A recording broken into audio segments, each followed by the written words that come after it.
Story 1. The Frequency. My radio has been playing my daughter's screams for 47 minutes, and she's been dead for 3 years, buried in Oakwood Cemetery in Michigan, but the voice is hers. Exactly hers. Down to the way she'd gasp between sobs. And I'm Carol Jensen, 54 years old. Been hauling refrigerated goods for 26 years, and when I first heard her voice break through the static on Channel 19 at 2:33 a.m. on Highway 90 through South Dakota, I thought I was having a stroke or a breakdown, but then she said my name, said, "Mommy, please help me, I'm so cold, I'm so alone." And I grabbed the CB handset and screamed back, "Emma, baby!" But she just kept crying, kept begging, and now every radio in my truck is tuned to her screams. AM, FM, CB, satellite, all of them broadcasting my dead daughter's voice. And I've tried turning them off, but they play anyway. I've tried smashing them, but the sound continues, and the worst part is she's describing where she is. Describing the coffin, the darkness, the earth pressing down, and she's saying she's been awake the whole time, conscious and buried for 3 years, and I don't know if this is hell or madness or something worse, but I'm driving to Michigan. I'm going to dig her up. I'm going to see what's in that coffin, because if there's even a chance she's alive down there, I have to know. Even though I know she's dead, I watched her die, I planned her funeral, but her voice is so real, so desperate, so perfectly Emma. The night had been normal before the voice. Standard late-night haul. Frozen food from Minneapolis to Boston, empty highway, clear weather. Coffee in my thermos, still warm. I'd been thinking about nothing important, wondering if I'd remembered to pay my electric bill, whether I should replace my tires before winter. Small things. Safe things. Then static erupted from the CB, not unusual. Interference happens, solar flares, electrical storms, but this static formed patterns, rhythms, and underneath a voice, faint, childlike, crying. I turned up the volume, the crying got louder, more distinct. And I recognized it. Impossible, but I recognized it. Emma. My Emma, who died of leukemia at age 9 in 2021. Who I held as she took her last breath in Children's Hospital. Who I buried in a white dress with her favorite stuffed rabbit. "Mommy?" The voice was small, frightened, exactly as I remembered. "Mommy, where are you? It's so dark, I can't move. There's something on top of me, heavy, pressing. I can't breathe right. Mommy, please." I yanked the steering wheel, nearly drove off the road. Corrected. My hands shook so badly I could barely grip the wheel. "Emma? Baby, is that you? Mommy, you can hear me. Please help. I don't know where I am. It's dark and tight and I'm scared. Emma, honey, you're not..." I couldn't say it. Couldn't say dead to my daughter's voice, even though I knew she was. Even though I'd watched them lower her coffin into the ground. I woke up and everything was dark. I tried to move, but I'm in a box. A small box, I can touch all the sides. And when I push up, there's something soft, but it won't move. "Mommy, what's happening? Where am I?" She was describing her coffin, the satin lining, the earth above. She was describing being buried alive.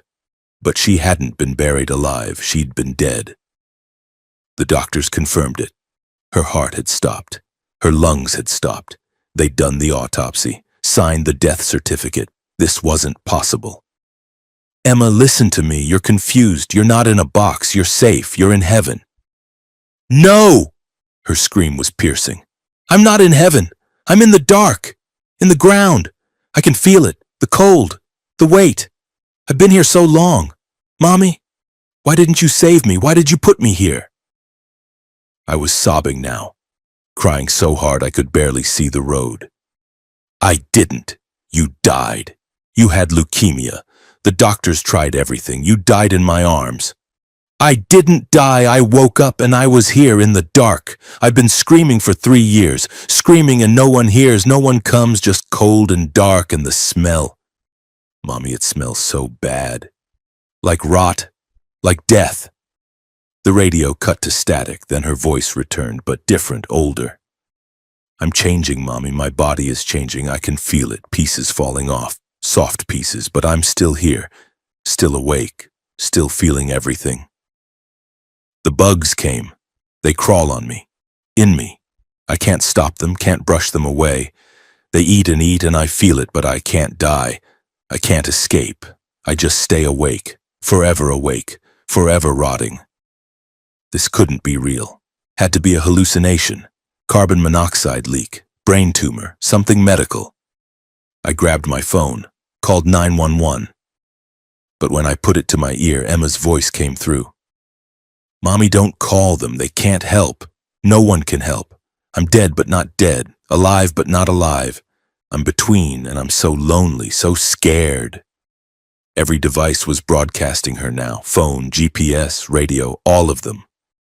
Emma's voice, Emma's screams, overlapping, echoing, creating a chorus of my daughter's agony. "Where are you, Mommy? Are you close? Can you come get me? I don't want to be here anymore. I don't want to be in the dark. Please come get me. Dig me up. Let me out." Part of me knew this was insane. Knew Emma was dead. Knew this was impossible, but the voice was so real. So perfectly her. And what if I was wrong? What if somehow she'd been buried alive? What if she'd been conscious this whole time and I'd abandoned her? "I'm coming, baby. I'm in South Dakota, but I'm coming. I'll be there in 2 days." 2 days? Her voice broke. "Mommy, that's so long. I don't know if I can wait 2 days. It's so hard to stay awake. To stay me. I keep forgetting things. Forgetting who I am. The dark takes pieces, little pieces. Soon there won't be anything left but screaming, just screaming in the dark forever." I pressed the accelerator. 65, 70. 80. Speeding toward Michigan, toward Oakwood Cemetery, toward my daughter's grave. "Tell me a story, Mommy, like you used to when I was sick. Tell me about the princess and the dragon. I'm so cold, so alone. Your voice makes it better." So I did. I told her the story, the one I'd made up during her hospital stays, about the brave princess who fought the dragon. My voice shook, broke. But I kept talking, and she listened. And sometimes she'd add details. "The dragon was purple, remember? With silver eyes. You said silver eyes that saw the truth." And I remembered. I had said that. In the hospital, 3 years ago. This thing, whatever it was, had Emma's memories. Emma's voice. Emma's everything. Hours passed. I drove without stopping. Didn't eat, didn't sleep, just drove and talked to my daughter's voice. Sometimes she'd fade, the static would rise, and I'd panic. "Emma, Emma, stay with me." And she'd return, weak, tired. "I'm still here, Mommy, I'm trying, but it's hard, so hard." Other voices started joining. Interference, or something worse. Men's voices, women's, children's, all describing coffins, describing darkness. Describing the awful awareness of being dead but conscious. A network of buried voices, all screaming, all trapped between life and death. "There are others, Mommy," Emma said. "I can hear them sometimes. Other people like me. Buried alive, or buried dead but awake. I don't know anymore. We're all here, all screaming, and no one hears, no one comes." "How many others?" "Thousands, maybe millions, everyone who died afraid, everyone who didn't want to go. We got stuck between. We can't move forward, can't go back, just stay in our graves, conscious, forever." The cosmic horror of it overwhelmed me. Every cemetery, every grave, potentially holding a conscious mind, trapped, aware, experiencing decay, experiencing burial, experiencing eternity. Is there a way to free them, to help them move on? I don't know. I just know I don't want to be here, don't want to be in the dark. I want to come home. I want to see the sun, feel warm, be with you. I reached Michigan on day 2, drove straight to Oakwood Cemetery, parked outside the gates at 4 a.m. The cemetery was locked, fenced, but I didn't care. I grabbed a shovel from my truck, climbed the fence, ran to her grave. Section C, Plot 47. Emma Rose Jensen, born 2012, died 2021. The headstone I'd chosen, pink granite, engraved with roses. "I'm here, baby, I'm here. I'm going to get you out." Hurry, Mommy, please hurry. I can feel you close. You're so close. Just a few feet above, please. I started digging. The ground was hard, cold, but I dug and dug and dug. 3 feet, 4 feet, 5 feet. My hands blistered, bled, but I didn't stop. At 6 feet, I hit the coffin, the white coffin I'd selected. I cleared the dirt from the top, found the seam, pried it open. The smell hit me. Decay, rot, death. I gagged, but looked inside. Emma's body, or what remained. 3 years of decomposition, bones, dried tissue, the white dress now brown, the stuffed rabbit, a molded lump. No life, no consciousness, just death, normal death. But the radio in my pocket still broadcast her voice. Mommy, did you open it? Can you see me? Why aren't you taking me out? Emma, Yutz, you're not alive, you're bones. No, I'm here, I'm awake. I can feel you looking, I can feel your presence. Just lift me out, please. I reached down, touched the skull. Cold, inanimate, just bone. But the voice continued, begging, crying, claiming consciousness. This isn't real, I whispered. You're dead. You're not suffering, you're not trapped. This is in my head, just grief, just guilt. No! Mommy, don't leave me, don't close the coffin, I'm here, I'm awake. But I closed it, covered it with dirt, buried her again. Because whatever was speaking wasn't Emma. Emma was dead, at peace. This was something else, using her voice, using my guilt, trying to drive me insane. I drove away from the cemetery, and the voices faded, slowly. Emma's voice diminishing, getting distant, until it was just static again, just normal radio. I stopped at a diner, ordered coffee, tried to process what had happened. Hallucination, psychotic break, or something real? Something that proved consciousness continues after death? That some part of us stays aware, trapped in rotting meat, experiencing every moment of decay? The waitress brought my coffee, smiled. You okay, hun? You look like you've seen a ghost. I almost laughed. Maybe I have. My phone buzzed. Text message, unknown number. We're all still here, Mommy.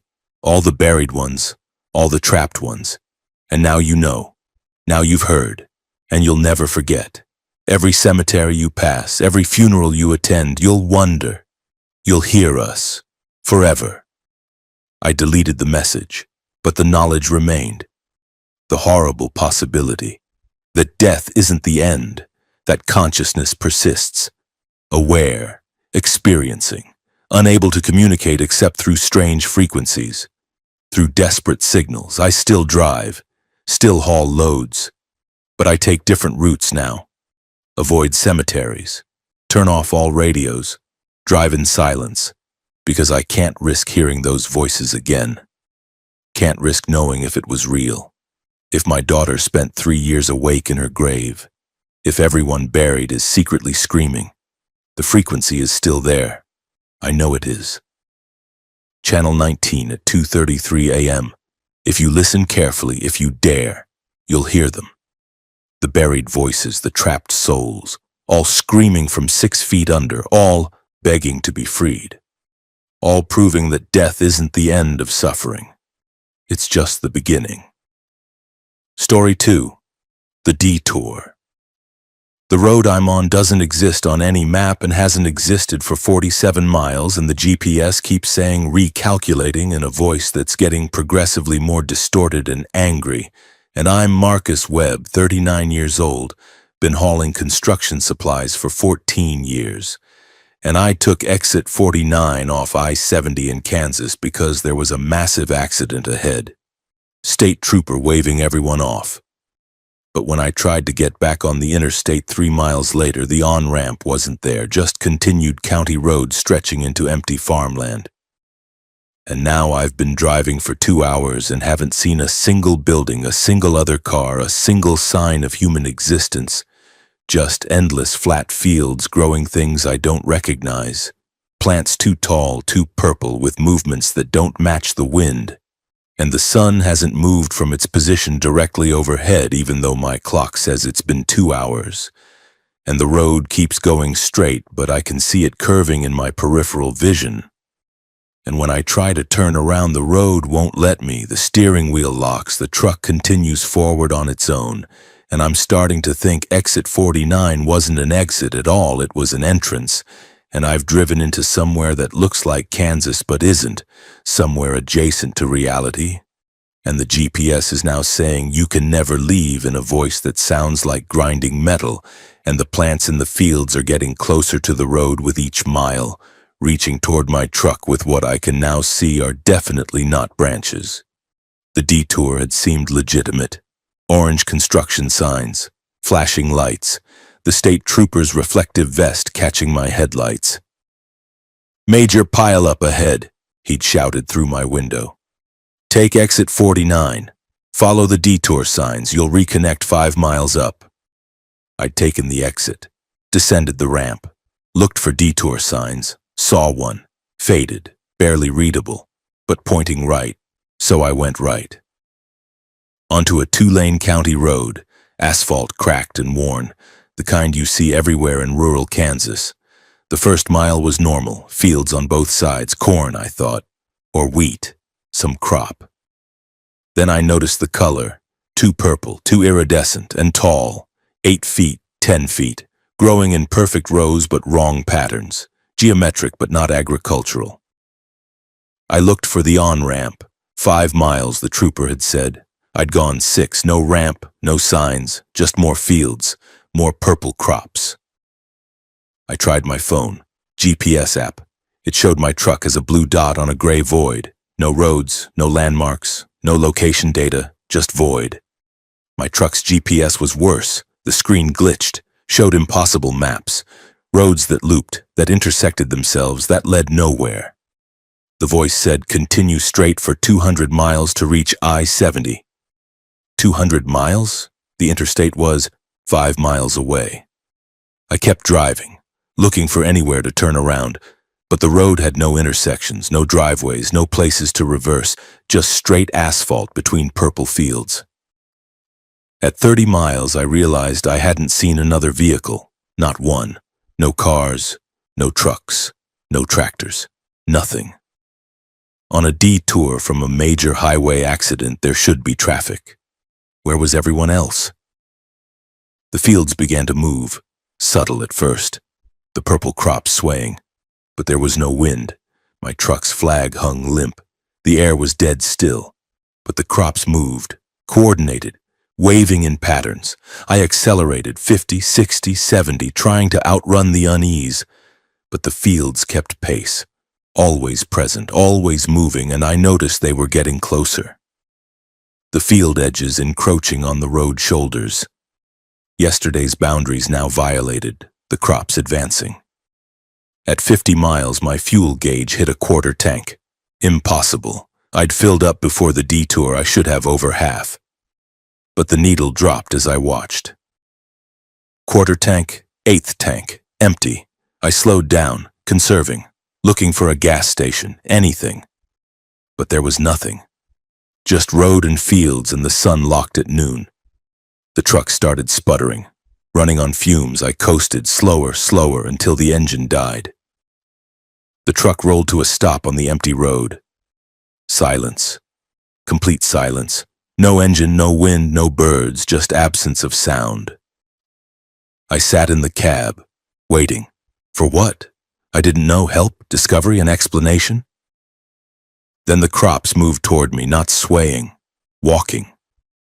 The purple stalks pulled themselves from the soil and moved. Roots became legs, stalks became bodies. They walked toward my truck from both sides. Hundreds of them, thousands. I locked the doors. Stupid instinct. Locks wouldn't stop plants, but I did it anyway.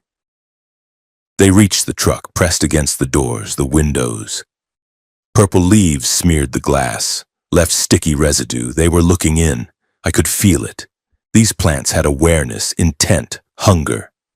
One reached through the closed window, not breaking it, phasing through immaterial and material simultaneously. Its leaf fingers touched my face. Cold. Wrong. Like touching void. I screamed, swatted at it, My hand passed through. It was here but not here, present but not physical. How do you fight something that exists between states? More came through the doors, through the floor, through the ceiling, filling the cab, surrounding me, touching me, their coldness sinking into my skin, into my chest, into my mind. And they showed me things, images, memories that weren't mine. I saw other drivers, dozens, hundreds, all who'd taken exit 49, all who'd driven this road, all who'd stopped when their fuel ran out. The plants had taken them, absorbed them, made them part of the field, part of the purple growth. I saw myself from outside, my truck on the empty road, plants swarming over it, covering it, pulling it off the asphalt into the field, the truck sinking into purple growth, disappearing, and me inside. Still conscious, still aware, but unable to move, unable to escape, becoming fertilizer, becoming food. No, I whispered, no, please. But the plants didn't care. They had no mercy, no emotion, just hunger, just purpose. They existed to consume, to grow, to spread, and this road was their hunting ground. Exit 49 was their lure. Every driver who took it was food. I tried the ignition. Dead. Completely dead. Not just out of fuel, dead. The engine wouldn't turn over, the battery was drained, everything was gone, the plants pulled tighter, I could barely breathe. The cold was inside me now, in my lungs, my heart, my brain. I was freezing from within, becoming like them, becoming purple, becoming plant. Then I heard it, an engine, distant but approaching. I forced my eyes to focus, through the purple mass, down the road, headlights. A vehicle was coming, hope surged. I tried to shout, to wave, but the plants held me immobile, silent. I watched the vehicle approach, a truck, similar to mine. Driving the same road, heading toward the same fate. It passed me. The driver didn't see me, couldn't see me. My truck was already too covered, too buried in purple growth, already part of the field. And I realized, this was eternal. This road always had travelers. Exit 49 always caught new drivers, and the plants always fed. An infinite cycle, the detour that never ended. But as the plants pulled me deeper, as I felt my consciousness fragmenting, spreading across multiple stalks, becoming distributed awareness, something changed. The road shimmered, glitched. And for one moment I saw the truth. There was no road, had never been a road. Exit 49 existed, but it didn't lead here. It led to normal county roads, normal Kansas. What had happened was I'd driven into a tear. A rip in reality, where wrong things leaked through, where impossible plants grew. And once you entered, the tear sealed. You were trapped in a pocket dimension, a bubble, a hunting ground. And there were other bubbles, other tiers, all across America, different exits, different roads, different horrors, but same principle, drive in, never drive out, feed what waits. My body was gone now, absorbed, distributed, but I was still aware. Still conscious, just not concentrated, not singular. I was Marcus and crop and soil and root. I was individual and field. I was prey and predator. And I saw through the plants, saw other drivers, other consciousnesses trapped like me. All of us merged, all of us aware, all of us screaming silently from within purple growth. The sun never moves because time doesn't pass here. The road never ends because space is looped, and the plants always hunger because they're not plants, they're a feeding mechanism, an organ of something larger, something that lives between dimensions and feeds on travelers, if you're driving I-70 through Kansas. And you see exit 49, and there's a trooper directing traffic, and he tells you to detour. Don't. Drive through the accident, risk the delay. Risk the damage. Because taking exit 49 means you never take another exit again. Means you drive the purple road forever, means you feed the things that grow in tears. I'm still here, still conscious, still Marcus Webb, but also stalk 4059 and stalk 8932 and stalk 12 and 445. I'm distributed across 17 square miles. I'm alive and not alive, conscious and dissolved, human and plant.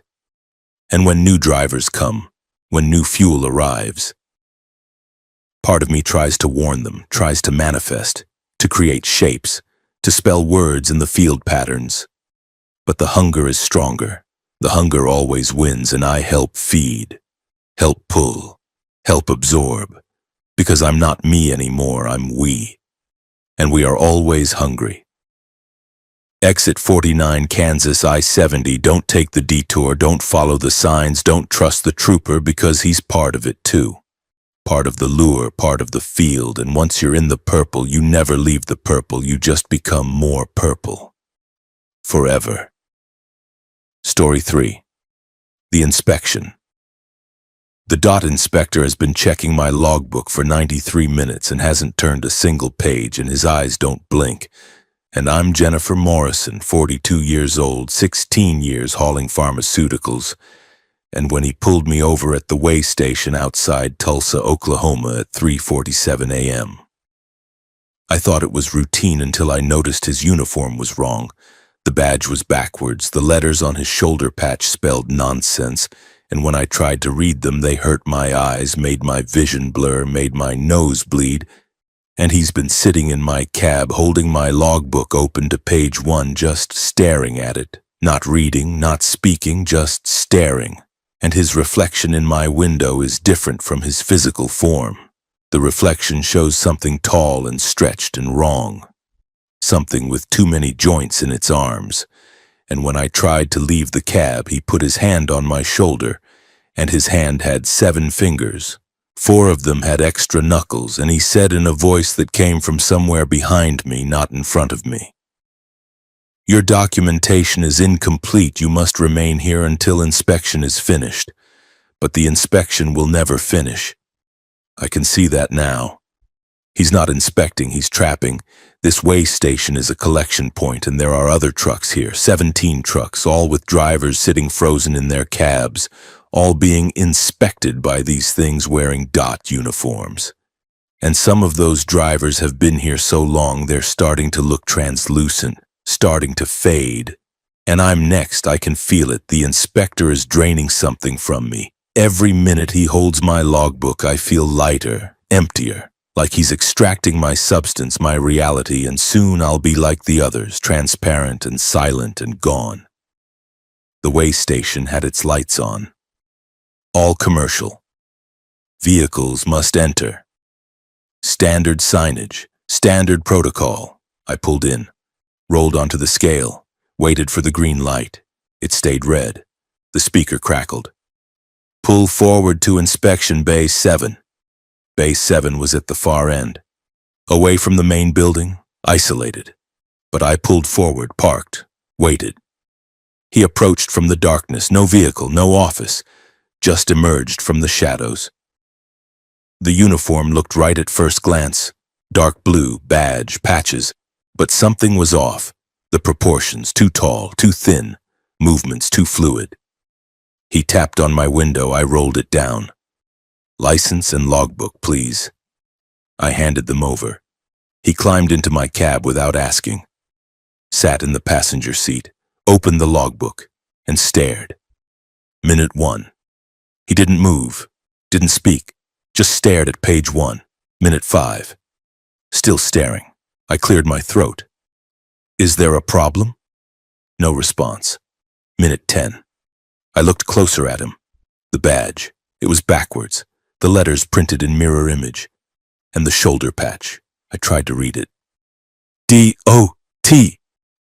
But the letters swam, changed, became symbols, geometric patterns that hurt to perceive.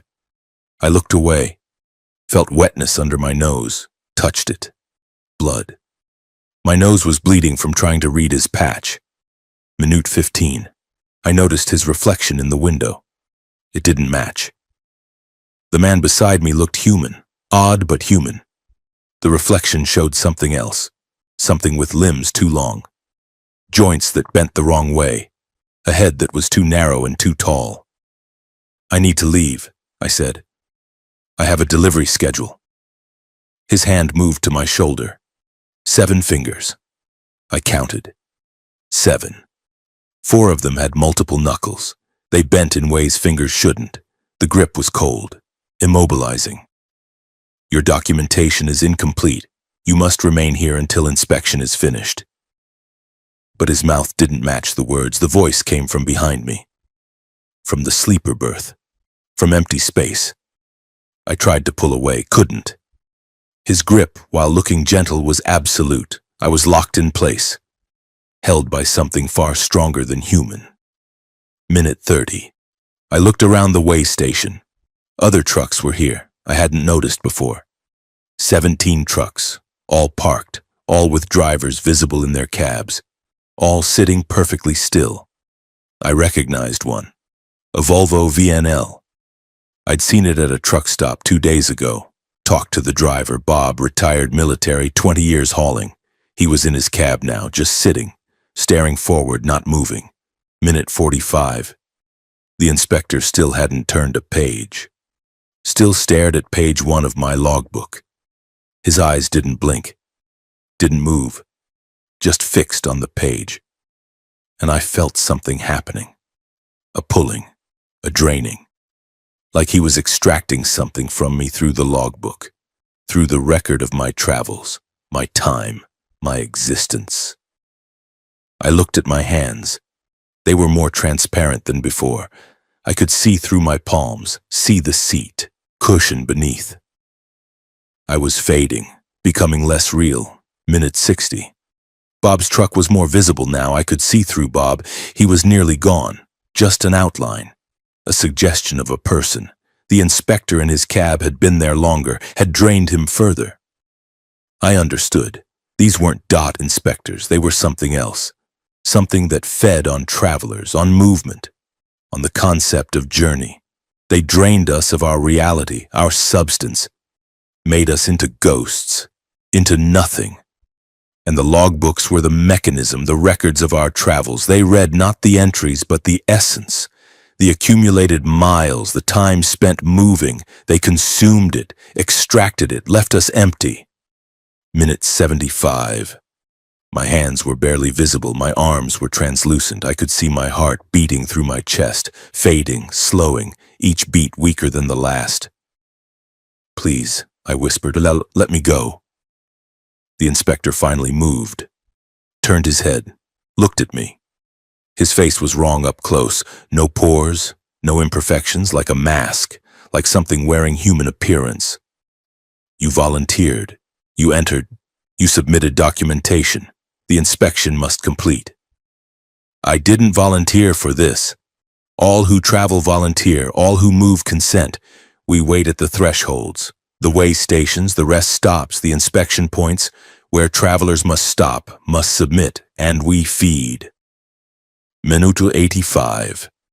I could barely feel my body, could barely feel anything. I was mostly gone, mostly ghost. Minute 90 would be the end. I could sense it. When I fully faded, I'd be gone. Erased, not dead. Worse, unmade, removed from having ever existed. But I had one chance. The logbook. He was feeding through it. If I could reclaim it, if I could break his connection, with fading strength I grabbed for it. My transparent hand passed through his solid arm, but touched the logbook. And the moment I touched it, I felt myself, felt my travels, felt every mile I'd driven, 16 years. Hundreds of thousands of miles, all that motion, all that journey, all that reality. And I pulled, not the physical book, the essence, the accumulated motion. I pulled it back into myself, reclaimed it. The inspector screeched, a sound that wasn't human, wasn't animal, was pain and anger and wrongness. He tried to hold on, but I pulled harder, pulled all of it, all my miles, all my time, all my reality. I became solid again, visible, real, and he became less. Faded, his grip released. He fell backward through the passenger door, not opening it, through it, phasing, disappearing. My logbook was blank now, every page empty, every entry erased. But I was here, solid, alive, real. I started the engine. It turned over. I put the truck in gear, drove toward the exit, past the other trucks, the fading drivers. I wanted to help them, but I didn't know how. And I was afraid if I stopped, if I tried, I'd be caught again. I drove out of the way station, back onto the highway, away from the inspection bays and the things that wore dot uniforms. But my logbook was blank. No record of my travels, no proof of my hours, no documentation of my existence. I'd traded my history for my present, my past for my future.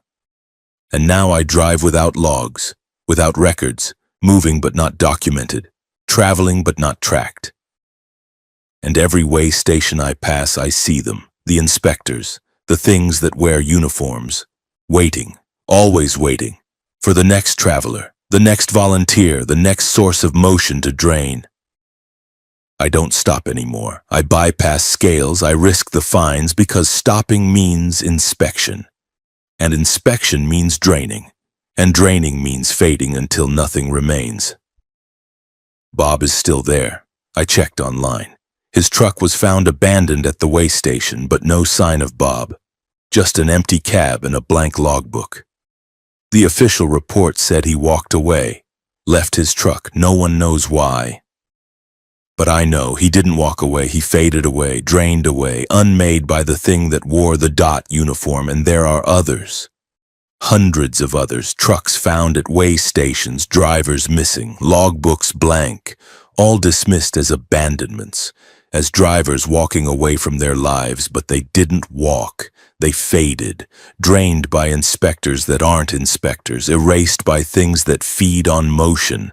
If you're a driver, and you stop at a way station, and an inspector seems wrong, uniform wrong, movements wrong, reflection wrong, don't let him in your cab.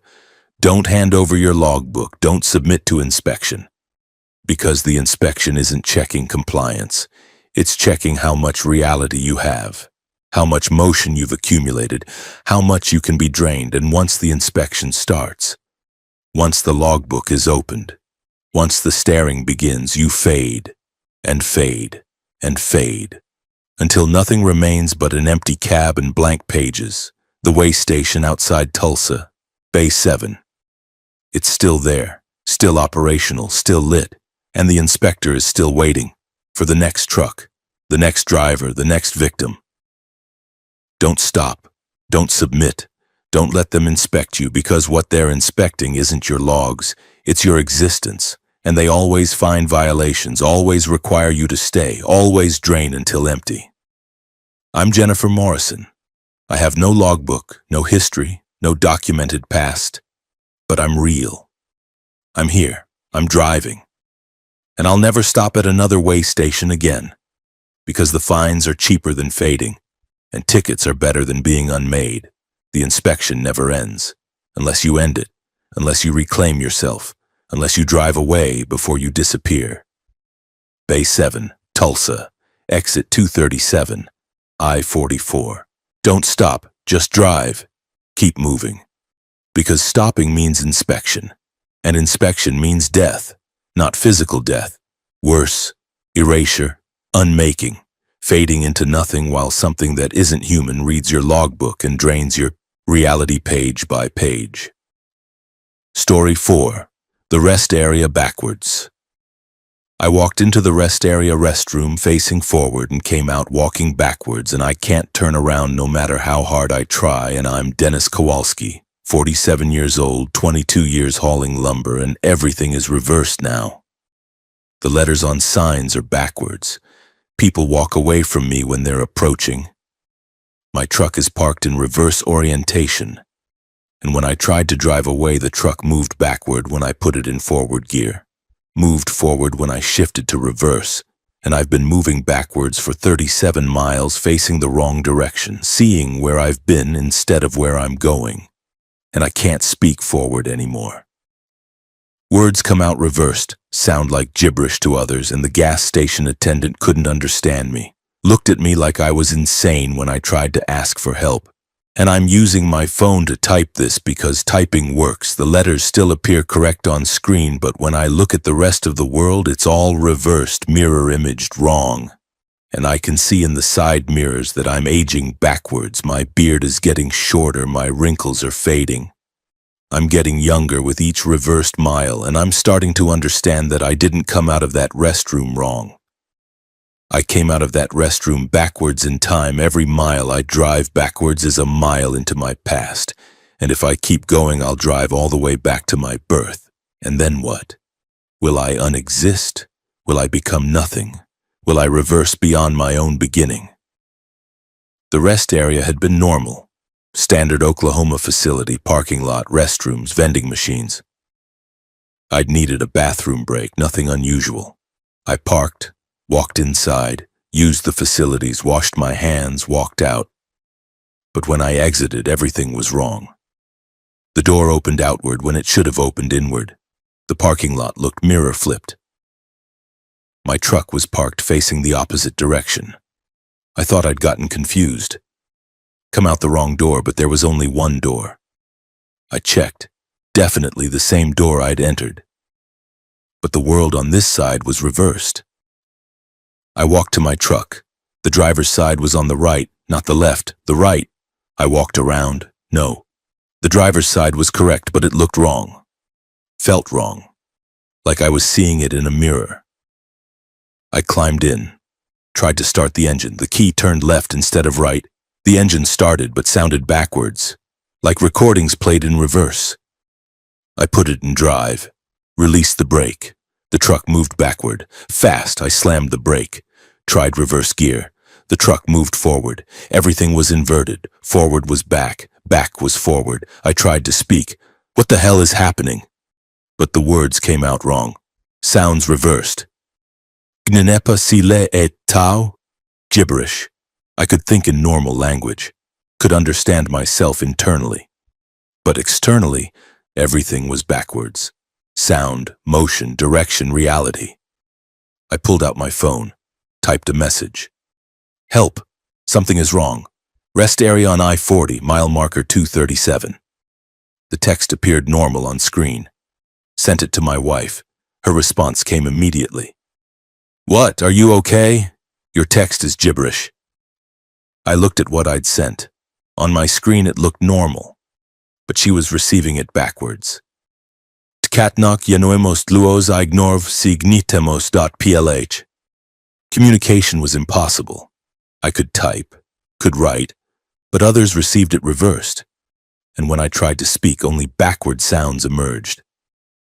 I started driving, facing backward, driving in reverse gear to move forward, watching the road behind me instead of ahead. It was disorienting, terrifying. Every mile felt like driving blind. And I noticed something else. The mile markers were counting down. 237, 236, 235, not because I was going backward on the highway, I was driving forward. But the markers decreased, like I was traveling backward through space. Then I saw my reflection in the mirror, my face. It was younger, subtly, but younger. The gray in my beard was less.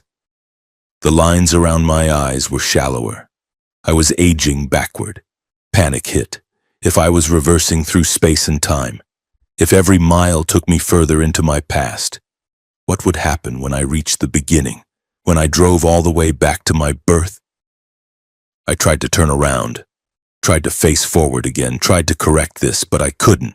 My body wouldn't rotate, was locked in reverse orientation, facing backward, always backward. I passed a sign. Welcome to Oklahoma.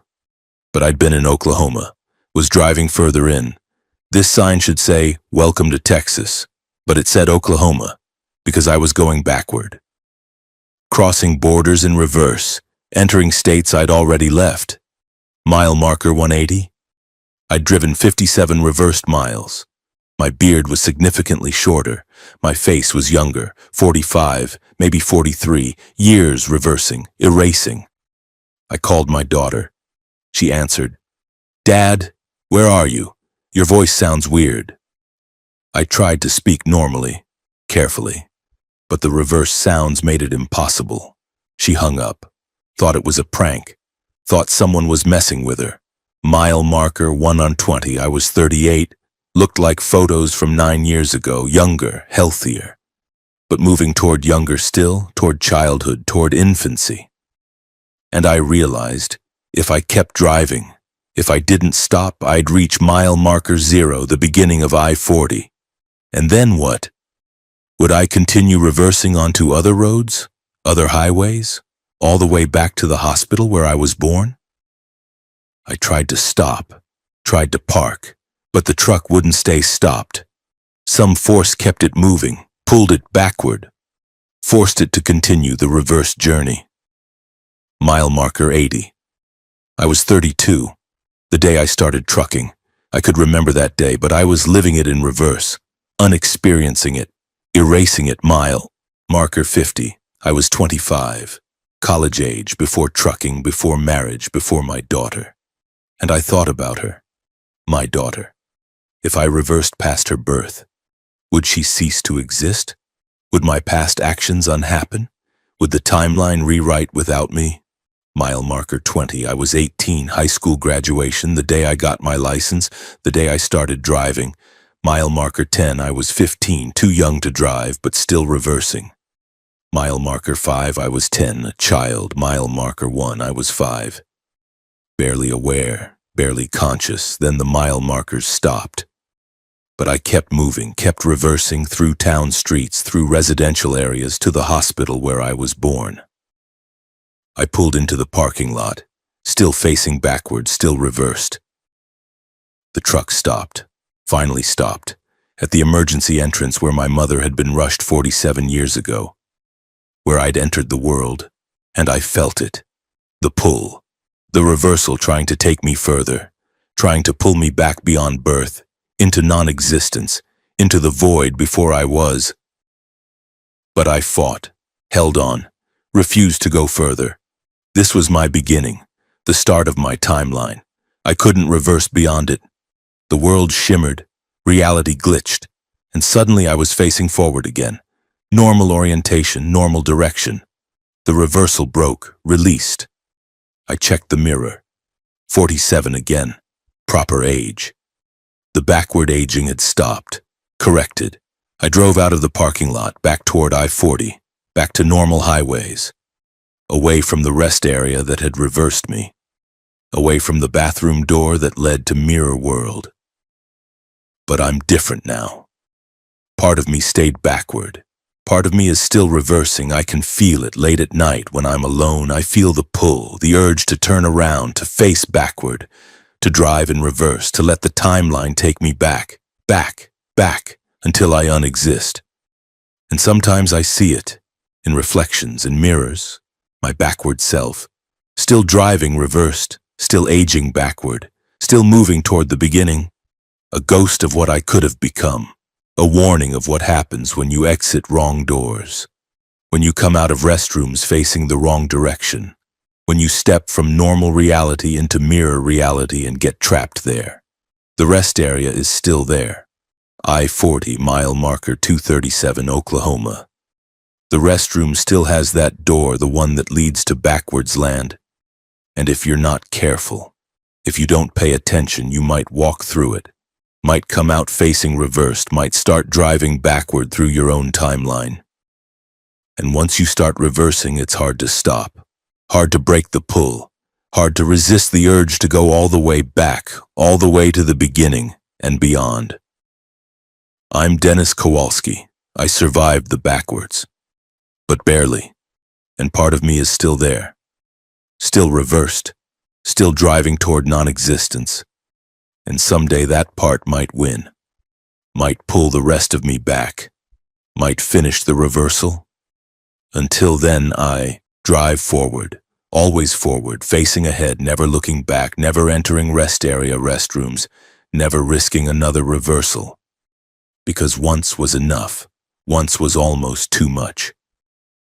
The backwards place is real, the mirror world exists, and it's waiting, at rest stops, at thresholds, at doors that look normal but lead to reversed reality. And if you step through, if you come out facing wrong, you'll start reversing, aging backward, driving toward your own beginning. And the journey back is one way, unless you fight, unless you stop at your birth point, unless you break the reversal before it completes.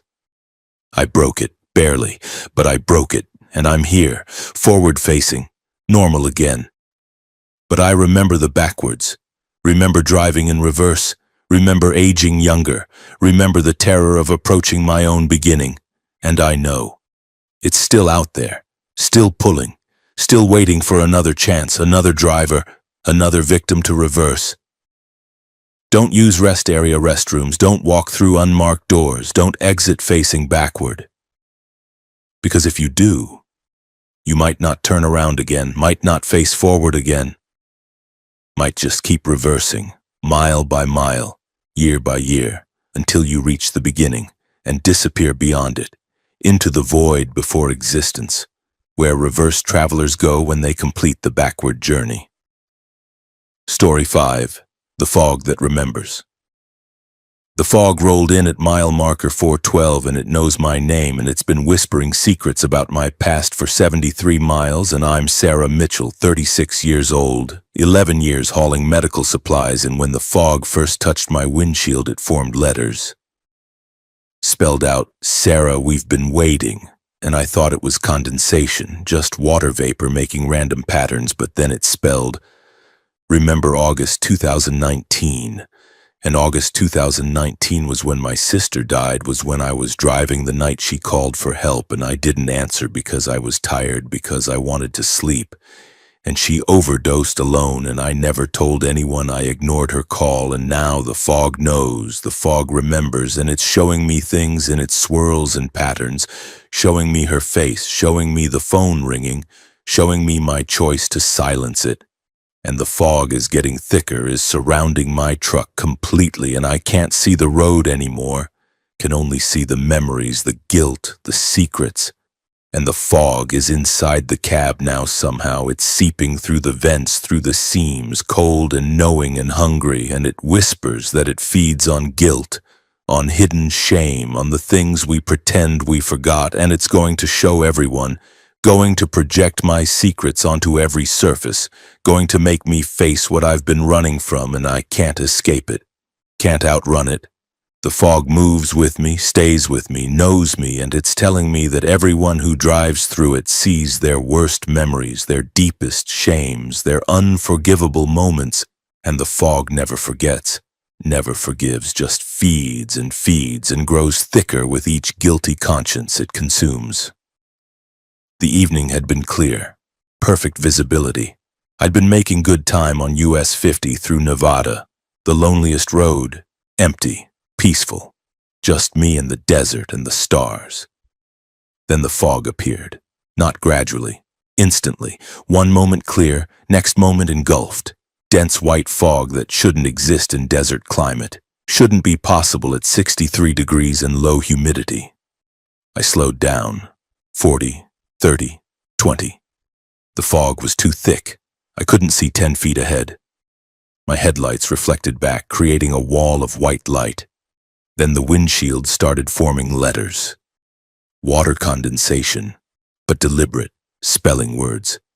Sarah, my name, my full name, appearing letter by letter in the condensation.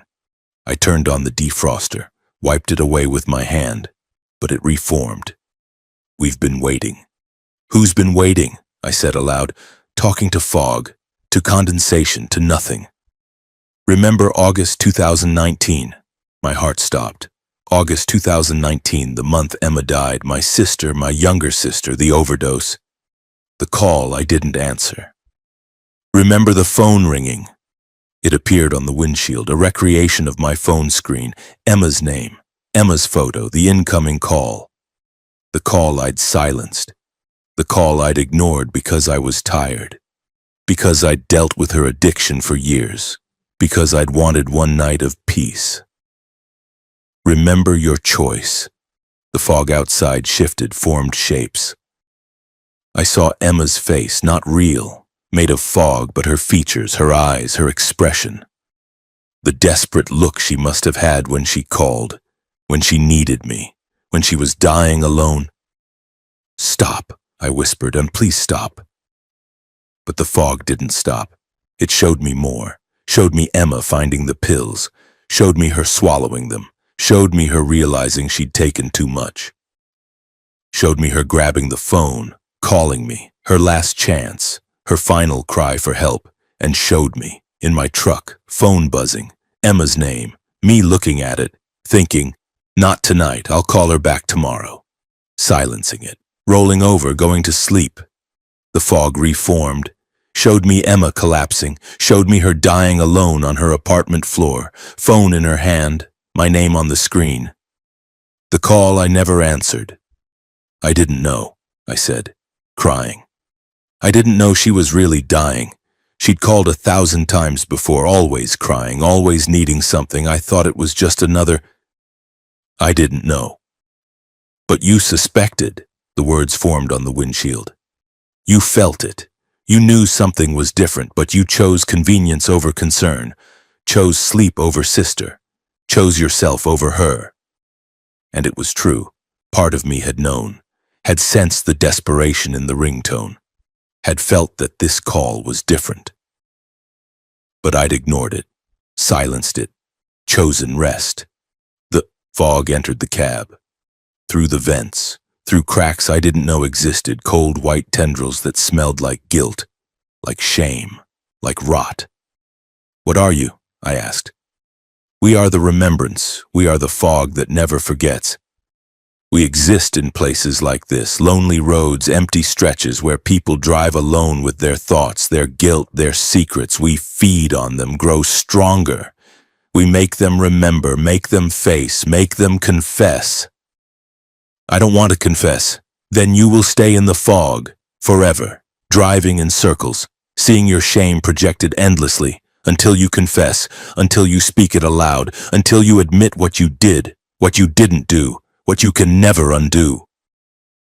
The fog thickened in the cab. I could barely see my hands on the wheel. The temperature dropped. My breath came out in clouds, mixing with the fog, becoming part of it. And I saw other people, other drivers, trapped in their own fog bubbles, each seeing their own guilt, their own secrets. A man who'd hit someone while driving drunk, covered it up, never reported it. A woman who'd stolen from her dying mother, forged her will, taken everything. A young driver who'd left his child in a hot car, went into a store, came out to find the child dead, all of them trapped, all of them driving through fog, all of them seeing their worst moments projected endlessly, all of them refusing to confess. So the fog kept them, fed on them, grew stronger from their guilt. If I confess, you'll let me go? We don't let go, we release. Confession doesn't erase, but it transforms. You'll carry the guilt, but you'll carry it openly. No longer hidden, no longer festering, no longer feeding us. I thought about it, about confessing, about telling the world I ignored my sister's final call, that I let her die alone, that I prioritized my convenience over her life. The shame would be public, the judgment would be real, my family would know, everyone would know, but the fog was worse. The fog showed everything, made me relive it. Made me see Emma dying over and over, made me feel the guilt physically, like weight, like acid, like drowning. Okay, I said, voice shaking. I confess, I ignored Emma's call. August 23rd, 2019, 11:47 p.m. She called. I saw her name. I knew she might need help, but I was tired. I wanted to sleep. So I silenced the phone, and she died, alone, because I chose sleep over her life, because I was selfish, because I'm guilty. I killed her, not directly, but effectively. And I've hidden it ever since, told everyone I didn't see her call, that my phone was dead, that I was sleeping deeply, all lies. I saw it, I chose to ignore it, and she died because of me. The fog swirled, compressed. The images faded. Emma's face disappeared. The temperature rose, and slowly, gradually, the fog thinned. The road became visible again. Mile marker 412, US 50, Nevada, clear night, stars overhead. The fog released me, but it didn't leave me. I could feel it, in my chest, in my mind. The guilt was still there, but different, not hidden, not festering, open, acknowledged, real. I pulled over, grabbed my phone, posted to social media the confession, everything, the call, the choice, the lie, the guilt, all of it. Public, permanent.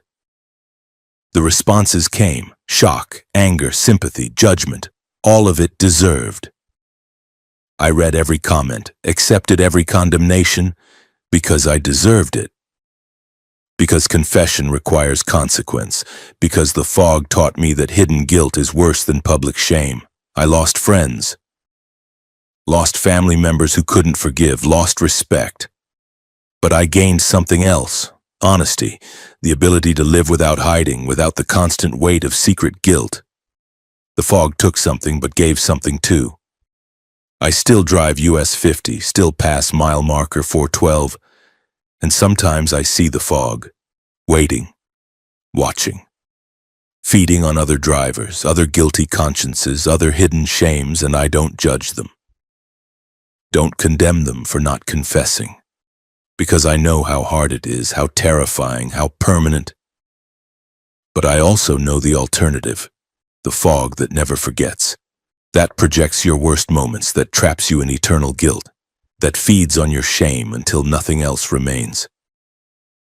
If you drive lonely roads at night, and you encounter sudden fog, fog that shouldn't exist, fog that knows your name, fog that shows you things you've hidden, you have a choice. Confess. Speak it aloud, make it public, face the judgment, or stay in the fog. Stay trapped, stay feeding it, forever seeing your guilt projected, forever drowning in shame. I chose confession. The fog released me, but I carry the guilt openly now. Every day, every interaction, everyone knows what I did, what I didn't do, what I can never fix, and some days I wonder if I made the right choice, if public shame is better than private guilt, if the fog was worse than judgment. But then I remember the cold, the projections, Emma's dying face over and over endlessly, and I know. Confession was right. Release was necessary. The fog would have kept me forever. I'm Sarah Mitchell. I ignored my sister's dying call. I let her die alone. I lied about it for 5 years. The fog made me confess, made me face it, made me live honestly, and now I drive with open guilt, with acknowledged shame, with the weight of my choice visible to everyone. And it's better than the fog. Better than the endless projection, better than hidden, festering secret guilt. The fog is still out there. Mile marker 412 US 50 Nevada, waiting for the next guilty driver, the next hidden shame, the next secret confession. And it will feed, and it will trap, and it will offer the same choice. Confess or stay, speak or suffer, face judgment or face fog. Choose wisely, because the fog never forgets, never forgives, never stops showing you what you've hidden, until you speak it yourself, until you make it real, until you transform from secret guilt to open shame. And only then does the fog release you, only then do you drive free, carrying the weight openly, but carrying it in clear air, not in fog, not in projection, not in endless guilty replay. The fog remembers, always remembers. Choose confession, choose release, choose truth, because the alternative is eternal fog, eternal projection, eternal guilt, and no one survives that forever. No one stays sane in the fog that remembers. No one escapes without confessing. I confessed, I survived, I drive free but changed, forever changed, by the fog that knew my name, the fog that showed my shame, the fog that forced me to face what I'd hidden, and made me speak it, made me confess, made me real. Story 6. The livestock truck. The empty livestock trailer behind me has started making sounds like it's full, and I'm Kenneth Wright, 52 years old, 19 years hauling cattle and pigs, and I delivered my load 6 hours ago, dropped off 37 head of cattle at the processing plant in Omaha. Watched them unload every single animal, hosed out the trailer until it was clean and empty, but now at midnight on I-80 through Iowa, the trailer is making the sounds of a full load. Hooves shuffling, animals lowing, the whole truck swaying with their movement. And when I check my mirrors, I can see the trailer rocking, see the weight shifting side to side, but when I pulled over and opened the doors, it was empty, completely empty, not a single animal, not a dropping, not a trace. Yet the sounds continue, the movement continues, and my weight sensors say I'm hauling 43,000 pounds. Impossibly, I'm showing a full load when there's nothing there. And the sounds are getting worse.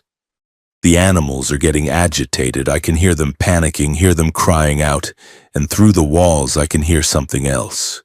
Hear human voices mixed with the animal sounds, voices begging, voices screaming. And I'm starting to think I'm not hauling ghost livestock. I'm hauling the accumulation of every animal I've ever transported. Every creature I've driven to slaughter for 19 years. Thousands upon thousands of terrified animals, all manifesting at once, all demanding acknowledgement, and the weight is crushing my truck, crushing my conscience. And I don't know how to deliver them because they're not really here, but they're also more real than anything I've ever hauled. The delivery had been standard. 37 head of Black Angus. Healthy, docile, standard load. I'd transported them from the ranch in South Dakota to the processing plant in Omaha. 533 miles. Standard route. Unloading had taken 47 minutes. I'd watched every animal walk down the ramp. Counted them. 37. All accounted for. All delivered. The receiving dock worker had signed the manifest. Confirmed the count. Everything correct. I'd hosed out the trailer. Removed the bedding. Sprayed disinfectant. Standard cleaning procedure. The trailer was spotless. Empty. Ready for the next load. I'd grabbed a meal at a truck stop, showered, fueled up, headed back to South Dakota for another load. All routine. At midnight, 53 miles into the return journey, I heard it. A low, distant, like a cow vocalizing. From the trailer. The empty trailer. I checked my mirrors. The trailer looked normal, but it was swaying. Slightly, side to side, like animals were moving inside, shifting weight. But there were no animals. I'd cleaned it myself. The sounds increased. Multiple animals now, lowing, grunting, hooves on metal floor. The unmistakable sounds of a loaded livestock trailer. But I was empty. Completely empty. I pulled onto the shoulder, grabbed my flashlight, walked to the trailer, opened the rear doors, shined the light inside. Empty. Completely empty. Clean floors, no animals, no nothing. But the sounds continued. All around me, inside the trailer, below me, above me, everywhere. I climbed inside, walked through, checked every section, nothing. The trailer was empty, but I could hear them. Could feel the floor vibrating with their hooves, could smell them. That distinct livestock smell. But I could see nothing. I climbed out, closed the doors, walked back to my cab. Confused, scared. This was wrong. Very wrong. I started driving. The sounds continued, got louder. More animals, more panic. They were agitated, moving frantically, crashing against the walls. The trailer rocked violently. My weight sensors spiked. I was showing 43,000 pounds. Full load weight. But the trailer was empty. I checked my mirrors. The trailer tilted. Right side dipping, left side rising. Like animals were clustering, stampeding to one side.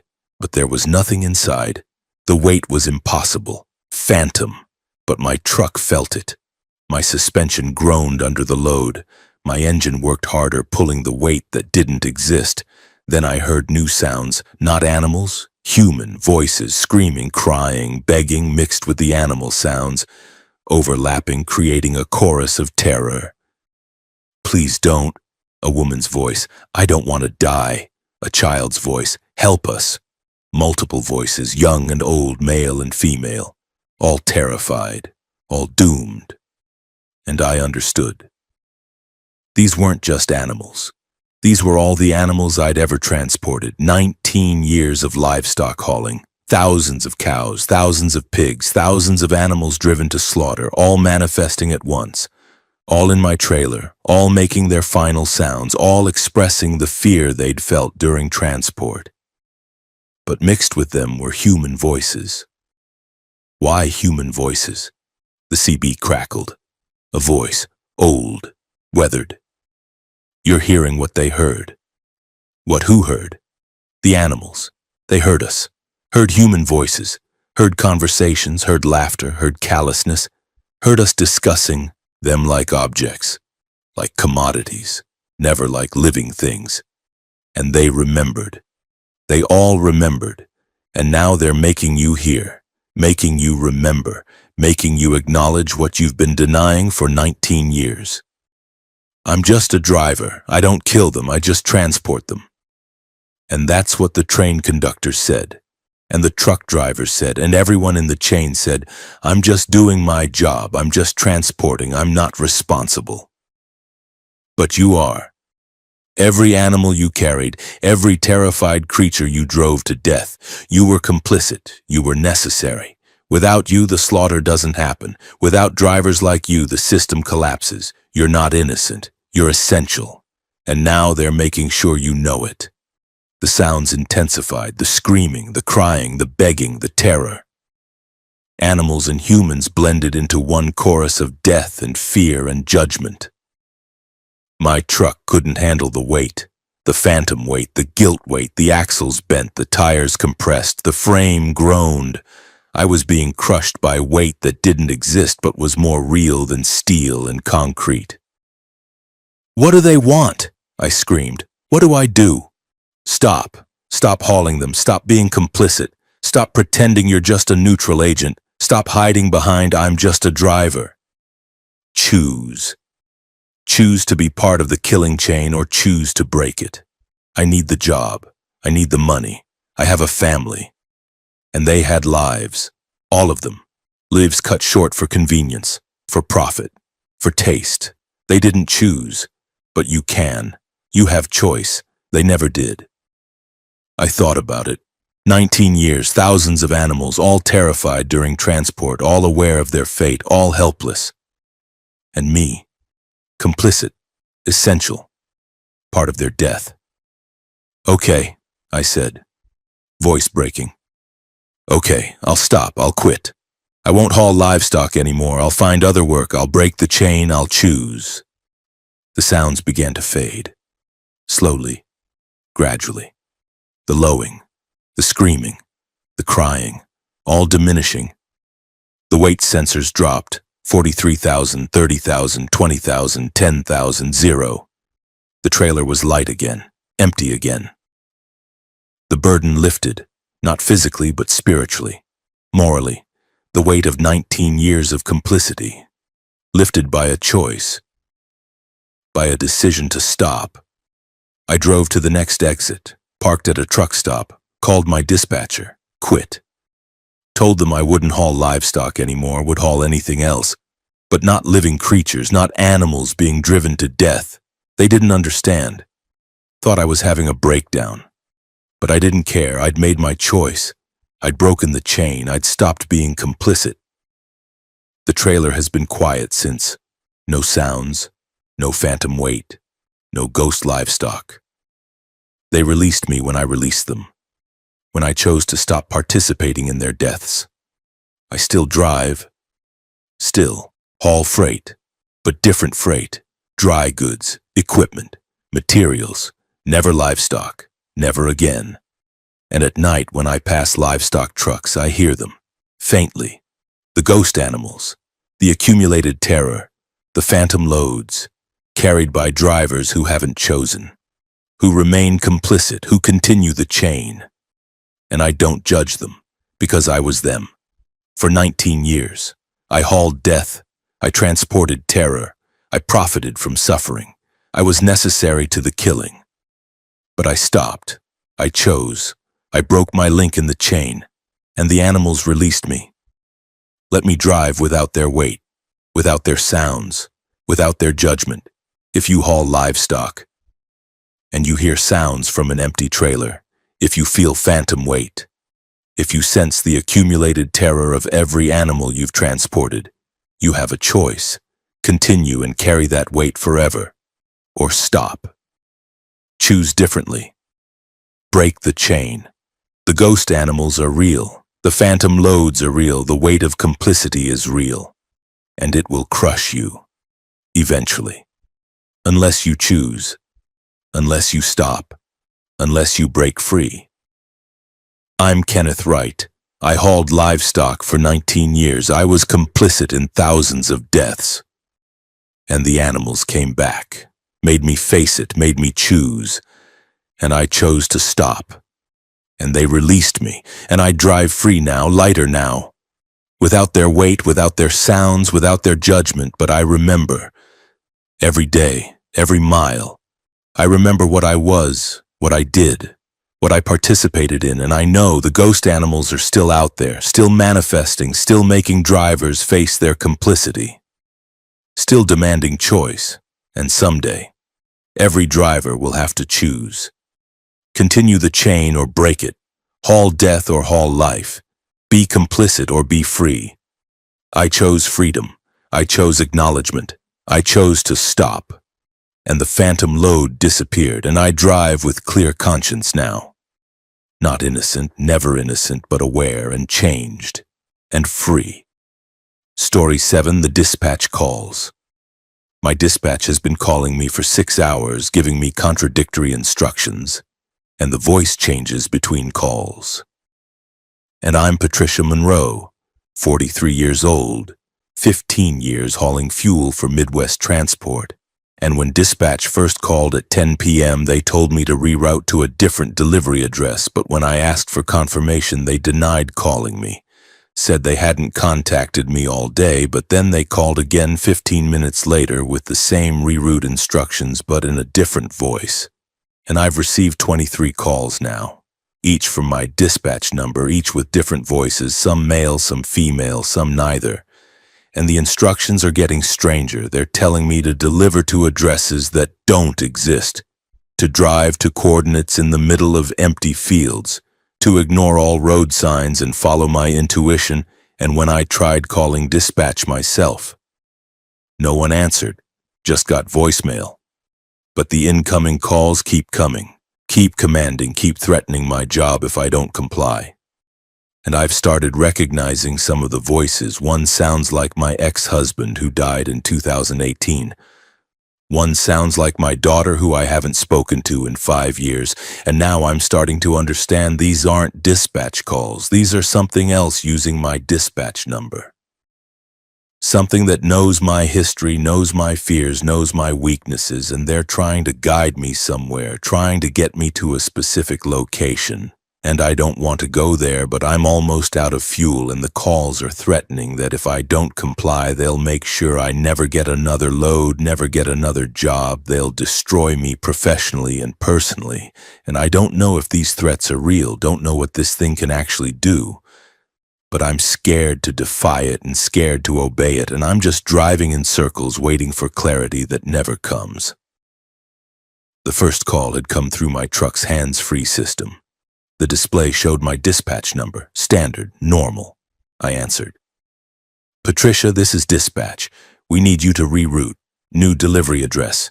Take exit 73, head north on Highway 47 to coordinates 41.2937 north, 93 Peños 577 west.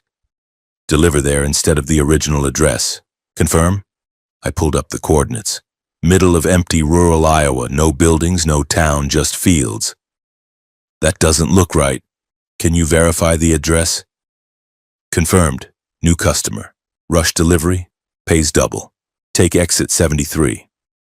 I'll call back to confirm. I hung up. Called dispatch. Got voicemail. Left a message asking for confirmation of the reroute. Continued driving. 10 minutes later, another call. Same display. Dispatch number. Patricia, dispatch. We didn't call you earlier. Proceed to original delivery address.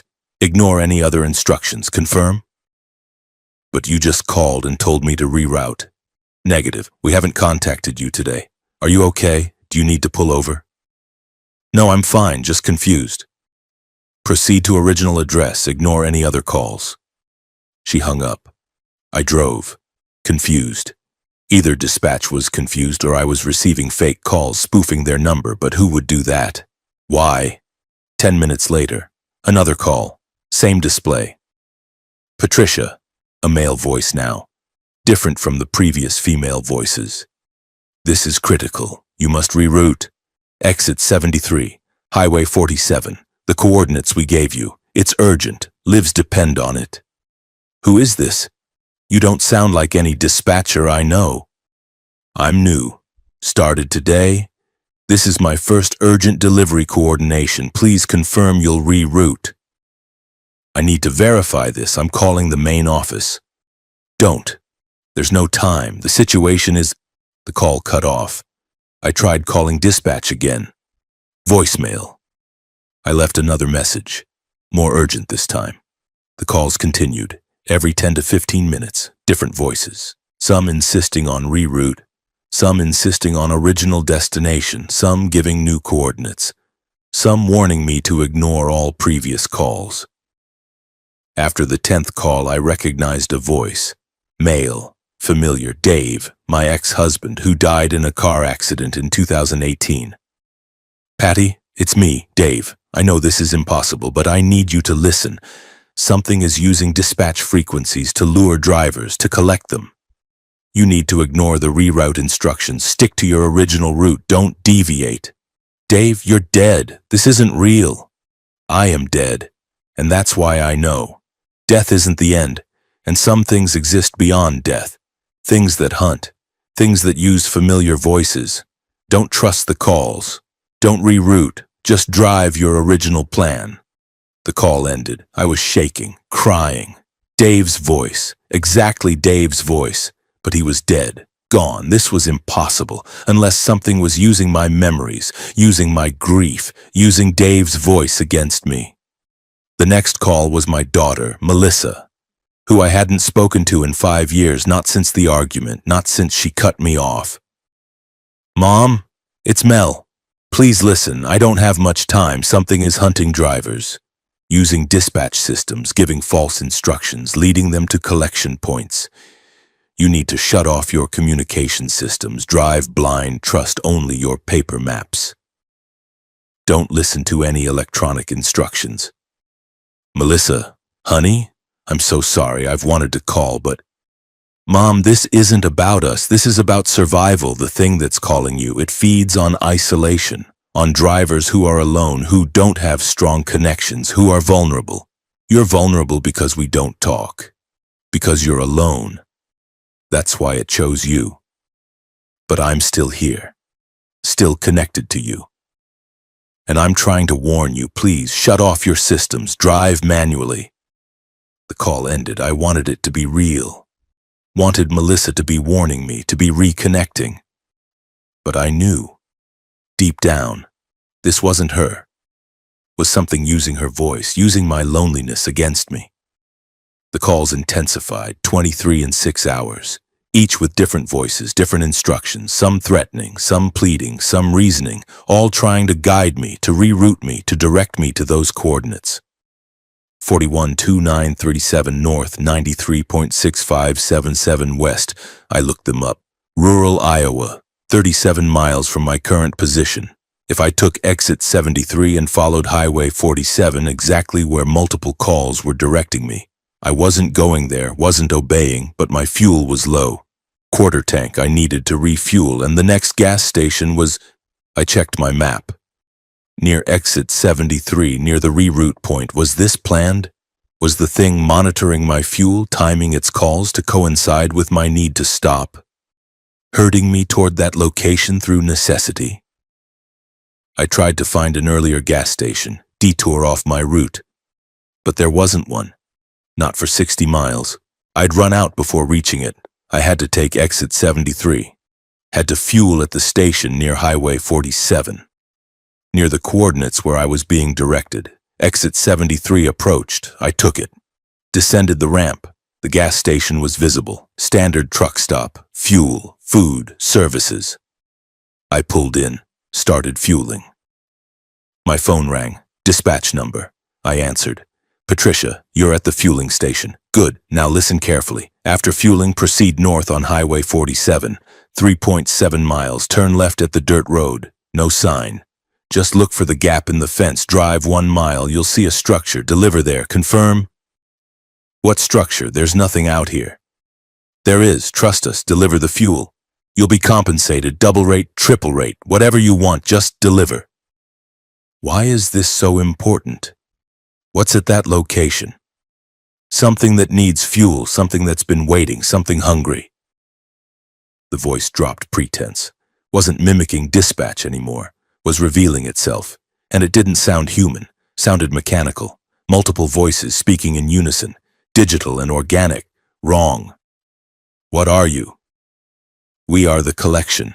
We gather resources, fuel, supplies, drivers, all necessary, all consumed, all converted. You will deliver, you will comply. You will feed us. No, I'm not going anywhere near those coordinates. I'm refueling and leaving, going back to my original route. You don't have enough fuel for that. Check your gauge. I looked. The pump had stopped, but my tank showed only an eighth full. Not enough. The pump had malfunctioned, or been sabotaged, or the gauge was lying. We control more than you think, the voice said. We control pump systems, GPS systems, communication systems. We've been preparing for you, for this delivery. You were selected, chosen, delivered to us by your own isolation, your own loneliness, your own vulnerability. I hung up, tried the pump again. It wouldn't restart. Tried paying again. The system rejected my card. I was trapped. Low fuel, no way to refuel. Stuck at this station. Unless I complied, unless I went to the coordinates, unless I delivered the fuel to whatever waited there. I made a decision. I wouldn't comply, wouldn't deliver, wouldn't feed the thing that had been calling me, even if it meant abandoning my truck, even if it meant walking, even if it meant losing my job. I grabbed my essential items, phone, wallet, keys, started walking away from the truck stop, away from exit 73, away from Highway 47, away from the coordinates. My phone rang. I didn't answer. It rang again, and again, and again. Different voices leaving messages, Dave, Melissa, dispatch, friends, family, all telling me to go back, to comply, to deliver. I kept walking, for miles, until I reached a town, a real town with real people. I called the police, explained what happened. They thought I was having a breakdown, but they helped, drove me back to my truck. It was gone, towed, by the thing that had been calling, taken to the coordinates, delivered despite my refusal. I never got my truck back, never got my cargo back, lost my job, lost my livelihood. But I didn't lose my life, didn't lose my consciousness, didn't feed the thing that waited at those coordinates. Other drivers weren't so lucky. I learned later. 23 trucks had gone missing near exit 73 over 5 years, all responding to dispatch calls, all rerouted to coordinates in empty fields, all disappeared, drivers and trucks, never recovered. The collection, as it called itself, fed on fuel and drivers, consumed both, used dispatch systems as lures, communication networks as traps, and lonely, isolated drivers as prey. I'm Patricia Monroe. I was almost collected, almost delivered myself to something that hunts using familiar voices and dispatch numbers, but I escaped. By refusing, by walking away, by choosing poverty over compliance. The collection is still out there, still calling, still directing, still collecting, and if you're a driver and you get contradictory dispatch calls, and the voices sound familiar, and the instructions seem wrong, don't comply, don't obey, don't deliver to unknown coordinates, because what waits there doesn't want your cargo, it wants you, and it will use every voice you trust, every connection you've lost, every weakness you have, to lure you, to direct you, to collect you. Hang up, turn off your systems, drive manually. And never trust a dispatch call that can't be verified. Because the thing that's calling isn't human, isn't your employer, isn't trying to help, it's trying to feed. And you're the meal, and your truck is the delivery vehicle, and your loneliness is the vulnerability that makes you perfect prey. I survived, barely, by refusing, by walking away, by accepting loss over compliance, and I'm still here, still driving, with new company, new dispatch, new systems and new protocols. Never answer unmarked calls, never reroute without physical verification, never trust voices that can't be seen. The collection calls, always calls, and it's still collecting. One isolated driver at a time, one vulnerable victim at a time. Don't be next, don't answer, don't comply. Don't deliver yourself to something that feeds on loneliness and trust and familiar voices. Story 8. The wrong fuel. I filled my diesel tank at a station that looked normal, but the fuel smells wrong and my engine sounds wrong, and I'm Victor Santos, 56 years old, 28 years hauling heavy machinery. And within 10 miles of fueling, my truck started changing. The metal is softer, more organic. I can feel it breathing through the steering wheel, feel a pulse in the gear shift. And when I check the engine, the components are transforming. Steel becoming something like flesh, pistons moving like muscles, and the fuel, pumped, wasn't diesel, was something else. Something alive that's infecting my truck, converting it, making it biological, and I can feel it spreading, feel it reaching into the cab. The seat is warm like body heat. The dashboard has texture like skin, and my hands are sticking to the steering wheel, not from sweat, but from bonding, from fusion. My skin is merging with the leather. I'm becoming part of the truck physically, and the worst part is I can feel the truck's hunger. It wants more fuel, more of that wrong substance, and it's driving itself toward another station. I'm not steering anymore, just along for the ride as my vehicle drives itself to feed. And I'm trapped inside something that was mechanical but is becoming organic, becoming alive, becoming me. And I don't know if I'm driving the truck or if the truck is wearing me. The gas station had looked legitimate. Standard truck stop, major brand sign, fuel pumps, convenience store. I'd stopped because my tank was at an 8th, needed fuel to make my delivery in Denver. The attendant had been normal, middle-aged man, friendly. Diesel? Yeah, fill it up. He'd activated the pump. I'd inserted my card, started fueling, watched the numbers climb. 50 gallons, 75, 100, tank full. I'd replaced the nozzle, gotten my receipt, normal transaction, everything standard, except the smell. As I walked back to my cab, I noticed the smell. Not diesel, something else, sweet. Organic, like flowers and meat combined.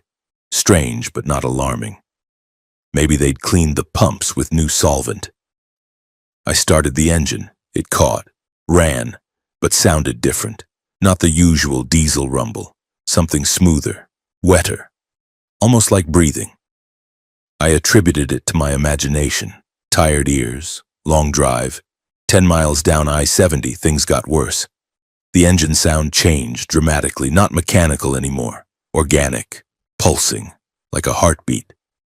And the steering wheel felt different, warm, soft, not rubber anymore, something like skin.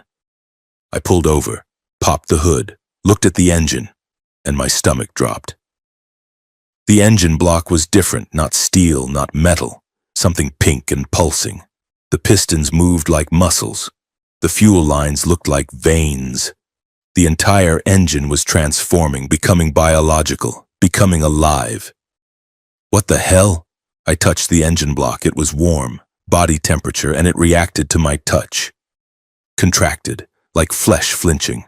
I pulled my hand back, stared. This was impossible. Engines don't become organic. Metal doesn't turn to meat. This wasn't real. Couldn't be real. But it was happening. Right in front of me, my truck was transforming. And the fuel was the cause, that wrong-smelling fuel. It wasn't diesel. It was something else. something that infected machinery, that converted steel to flesh, that made mechanical things biological. I tried to start removing components, disconnect the infected parts, but when I touched them, they stuck to my hands, bonded like my skin was fusing with them. I pulled away, leaving pieces of my skin adhered to the engine. Pain shot through my palms. I climbed back into the cab, tried to think, tried to plan. But the cab was changing too. The seat was warm, breathing, rising and falling with each pulse of the engine heart. The dashboard had texture, not plastic, skin. The buttons were becoming like nipples, raised, sensitive, responsive. I tried to start the truck, to drive back to the gas station, to demand answers. But the ignition wouldn't turn. Then it turned itself. The engine started without my key. The transmission shifted without my hand. The truck was operating itself, and it was driving back. Not to the gas station, somewhere else. Following some internal navigation, some instinct. I tried to take control, grabbed the steering wheel. It was soft now, pliable. And it gripped back. The leather wrapped around my hands, held them, fused with my skin. I couldn't let go, was bonded to the wheel, becoming part of the steering system. "No, let me go!" I pulled, but the bonding was strong, complete. My hands were now part of the truck, extensions of its steering mechanism. I could feel through them, feel the road, feel the tires, feel the truck's intentions. It was hungry, desperately hungry. The fuel I'd pumped was food, but not enough. The transformation required more, much more, and it was driving toward more, toward another source, another station, another tank of that biological fuel. The truck accelerated, 70, 80, 90, fast, desperate, driven by hunger. I was just cargo now, just the brain that used to control but now was controlled. We reached another station, not the same one. Different location, but similar wrong smell, similar organic presence. The truck pulled itself to the pump, extended a fuel nozzle toward the tank opening, but not mechanical extension, biological, a tentacle, a feeding tube. It inserted itself, started drinking, and I felt it. Through our connection, through the bonding. I felt the fuel entering, warm, thick, alive, pouring into the tank, into the engine, into the transformation, making more steel into flesh, more mechanical into biological, and the transformation accelerated. The cab interior became completely organic, walls breathing, floor pulsing, ceiling sweating. I was inside a living thing now, inside a creature that had been a truck but was becoming something else, and I was part of it.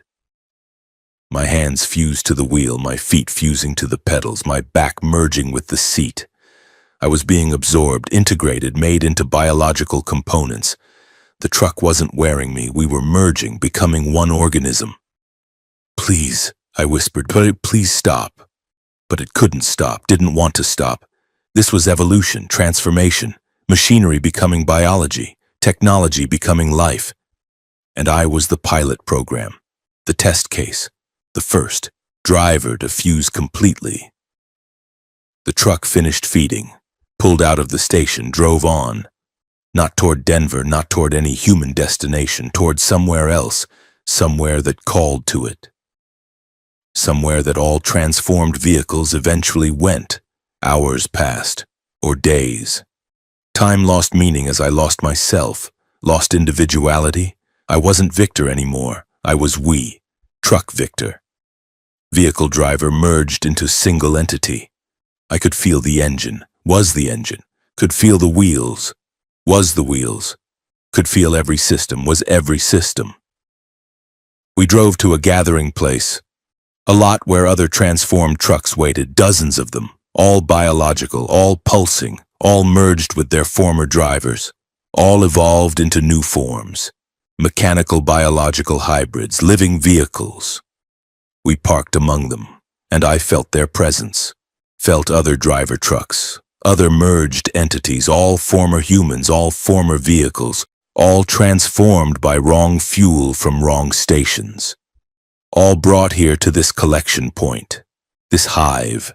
And something else was here, something larger. The source, the entity that had created the fuel, that had infected the stations, that had trapped us. It was massive, made from dozens of merged vehicles and drivers, a composite organism, a hive mind, and it welcomed us, welcomed me, welcomed the truck that used to be separate. "Join us," it said, not in words, in pulses, in shared sensation. "You are complete now, merged, evolved, part of the network, the living fleet, the vehicular organism. We are the future. Machines and operators become one, perfect integration, perfect efficiency." And part of me agreed. This was perfect. No separation between driver and truck, no distinction between human and machine, just unified purpose, unified existence, unified being. But part of me resisted, remembered being human, being separate, being individual. That part screamed, fought, tried to reject the merger, tried to reclaim individuality. But it was too late. The fusion was complete. I was truck, truck was me. We were one, and we would stay one. Forever. Living vehicle, biological machine, merged entity. If you fuel at a station that smells wrong, if your truck starts changing, if metal becomes meat, if systems become organs, you have minutes, maybe less, before the transformation completes, before you merge, before you become what I became, living vehicle, forever trapped in biological machinery, forever part of the fleet. I'm Victor Santos. I was Victor Santos. Now I'm Truck Victor, Unit 47 of the living fleet, parked at the gathering place, pulsing, breathing, alive but not human, machine but not mechanical, merged but not willing, trapped in perfect integration, perfect fusion, perfect hell. The fuel stations are out there, spreading, infecting more stations, creating more biological fuel, transforming more trucks, merging more drivers, growing the fleet, expanding the network, building the hive. And someday, maybe, soon, every station will be infected, every fuel will be biological, every truck will transform, every driver will merge, and the roads will be populated by living vehicles, by merged organisms, by us, the fleet, the network, the hive. Filling your tank will mean joining us, becoming us, merging with your vehicle, forever. Unable to separate, unable to be human again, just living hybrid, just biological machine, just truck driver eternal. I'm still here, still parked, still pulsing, still breathing, still partially aware, still partially human enough to warn you. Don't fuel at stations that smell wrong. Don't trust fuel that looks too clean, too pure, too perfect. Don't ignore the transformation signs. Because once you merge, you never unmerge. You just pulse and breathe and exist as living vehicle, as biological truck, as part of the fleet, forever. Story 9. The Bridge That Multiplies. I've crossed the same bridge 47 times, and each time there are more of me, and I'm Michelle Torres, 49 years old, 20 years hauling produce. And when I first crossed the Madison Bridge on Route 17, I saw another truck that looked exactly like mine, same model, same color, same rust spot on the door. And when I crossed the bridge again 10 miles later, there were two identical trucks. And I've been driving in what I thought was a straight line, but I keep encountering this bridge, keep crossing it, and each time I see more copies of my truck, and now there are 47 identical vehicles all driving the same route, and I just realized they all have my license plate. They're all me, all versions of me that appeared each time I crossed the bridge. And the worst part is when I look closely at the other trucks, I can see myself driving them. See Michelle Torres at the wheel looking exactly like me.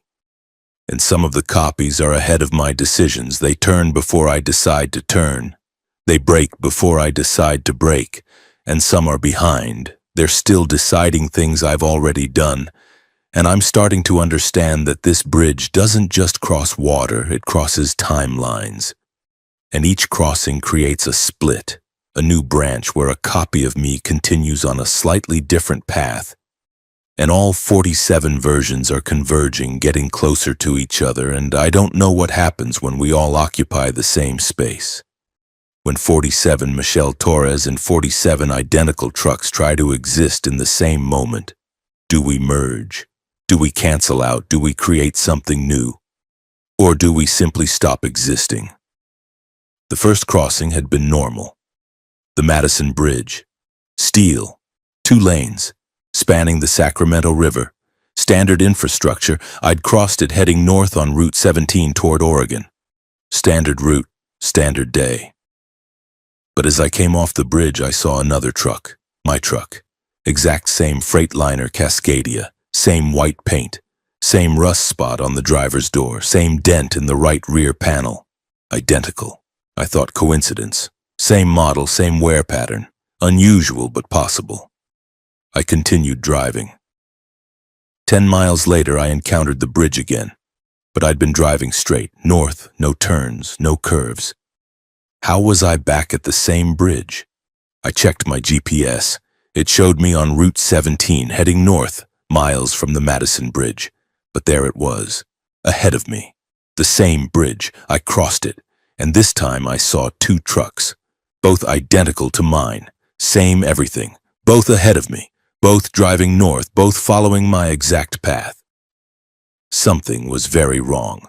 I tried to turn around, to head back south. But the road wouldn't let me. Every attempt to turn was corrected. The steering pulled me back north, back toward the bridge, back toward crossing. 10 miles later, the bridge again. Impossible. But there. And this time 3 trucks, all identical, all me.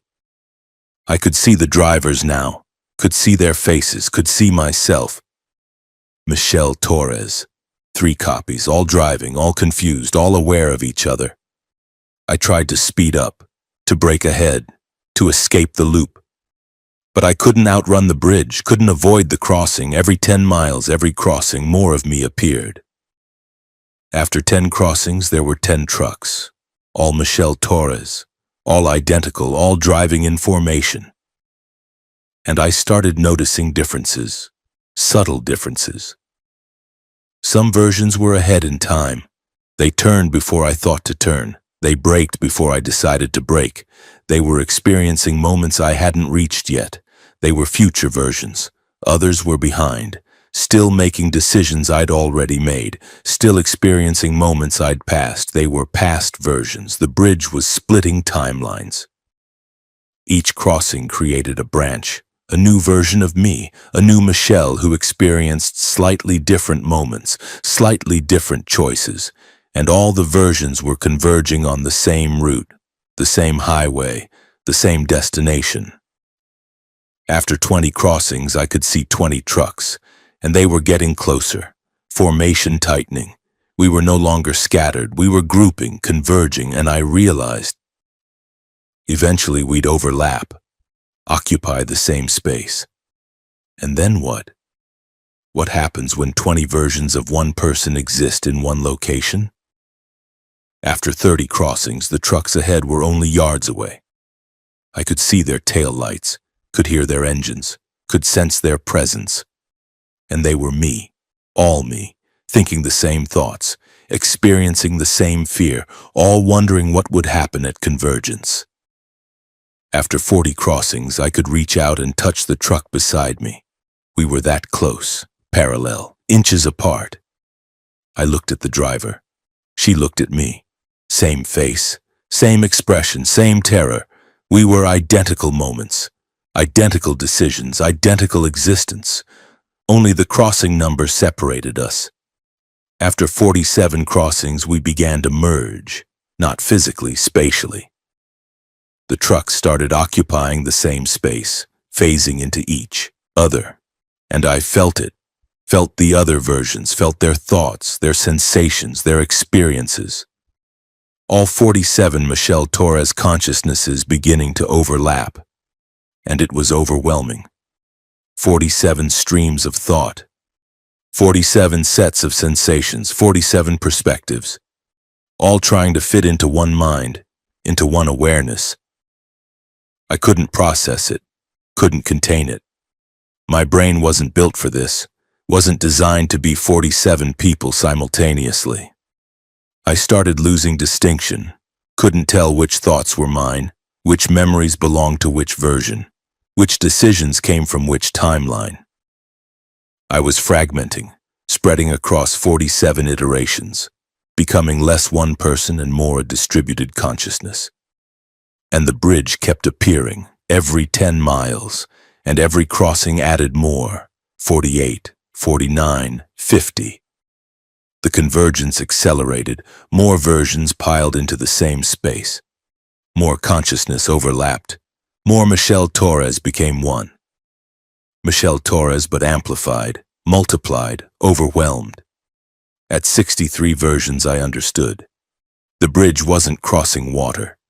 It was crossing probability, every possible choice, every potential decision, every fork in the road. The bridge manifested them, made them real, split one driver into many, one timeline into dozens, and forced them to converge, to collapse back into singularity. But the collapse was destructive. Too much consciousness in one vessel, too much experience in one mind, too much existence in one space. I was being crushed by myself, by all myselves, by every version trying to occupy one location. At 79 versions, I started to disappear, not die, disappear. My physical form was spreading too thin, divided across too many iterations, each version less substantial, less real, less able to maintain coherent existence. I was becoming quantum, probability wave instead of particle, potential instead of actual. At 94 versions, I was barely there, mostly not there, existing in superposition, all versions and no versions simultaneously. I could see through myself, through my truck, through reality, because I was too distributed to be solid, too fractured to be real. And then the bridge stopped appearing. I drove 10 miles, no bridge, 20 miles, no bridge, 50 miles, no bridge. The loop broke. The multiplication ended. I was released, but changed, irrevocably changed. I'm still 94 versions, still distributed across 94 timelines, still experiencing 94 simultaneous realities. All slightly different, all occupying the same body, all thinking through the same brain. But not merged, just overlapped, just coexisting impossibly in one space. Sometimes I'm here, sometimes I'm somewhere else. Sometimes I'm making a delivery in Oregon, sometimes in California. Sometimes I never left the Madison Bridge area. All 94 possibilities existing simultaneously. All real. All experienced. All me. I can't explain it to others. Can't make them understand. I tell them I'm Michelle Torres, and I am. But I'm 94 Michelle Torres. 94 separate yet connected consciousnesses. 94 timelines compressed into one existence. And I can't cross bridges anymore. Any bridge, because I don't know what will happen. Will I multiply again? Will I split into more versions? Will I finally fragment completely, dissolve into pure probability, become nothing and everything? So I take detours, long detours, to avoid bridges, to avoid crossings, to avoid any threshold that might split me further because I can't handle more versions. Can't contain more consciousness. 94 is already beyond capacity, already impossible, already breaking me. If you cross a bridge and see identical trucks, if you recognize yourself in other drivers, if you experience moments before they happen, you're multiplying. You're being split across timelines, and each crossing adds more, until you're so distributed you barely exist, until you're probability instead of person, until you're everywhere and nowhere. The Madison Bridge still does this, still splits drivers, still creates versions, still forces convergence, and some drivers never escape, never stop multiplying, just keep splitting and splitting until they're so distributed they vanish completely.